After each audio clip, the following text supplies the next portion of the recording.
Hi there. In this section, you are going to learn about different types of sets. So let's begin. So the first set that we are going to talk about is the empty set, a set with no elements. It's also called null set or void set.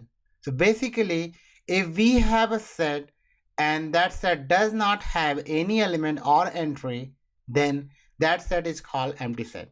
The symbol to represent a null set or an empty set is phi or brackets without any element.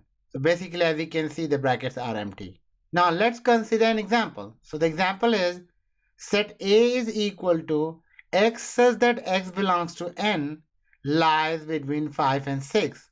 So as you can see, A is a set whose elements are natural number and they lie between 5 and 6. So we can write x lies between 5 and 6, and as you can see, there is no natural number lies between 5 and 6. So this is an empty set. So we can say that A is an empty set, and we can represent A as A is equal to phi or empty bracket. Now let's consider the next set. So the next set is finite or infinite set. A set with definite number of elements that we can count is called finite set. Otherwise, it's infinite set. So basically, finite set and infinite sets depends on if we can find the number of entries or elements of the set. Now let's consider an example. So the example is set M is equal to the number of days in the month of July. Now the question is, can we count the number of days in July? Yes, we can, because we know that there are 31 days in July. So we can say that it's a finite set. So basically, M is a finite set. Now let's consider another example. So the example is set S is equal to set of the numbers of stars in the universe. So basically, what we need to do in order to define the set S, we have to count all the stars that we have in the universe. Now, the question for you is, can you count the number of stars in the universe? In my opinion, we don't know exactly how many stars do we have in the universe.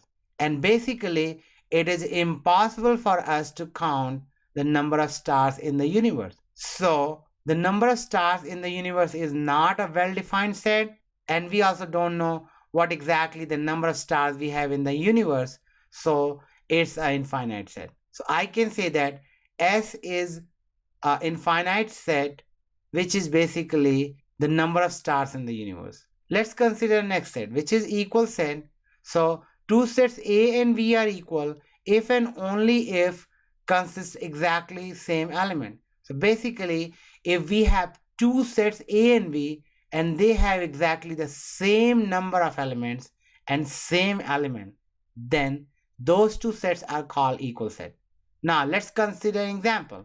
So the example is, let us consider set W1, which is basically the number of days of the week, and we know we have 7 days in a week and the day starts from Monday through Sunday. Now my second set is W, which is equal to Monday, Tuesday, Wednesday, Thursday, Friday, Saturday, and Sunday. If you look closely, these two sets W1 and W2 give us the same set of information, which is basically the days of the week. So we can say that set W1 and W2 are same kind of set because they are providing us the same set of information, which simply means that they are equal. So we can write that W1 is equal to W2. So basically, these two sets are an example of equal sets.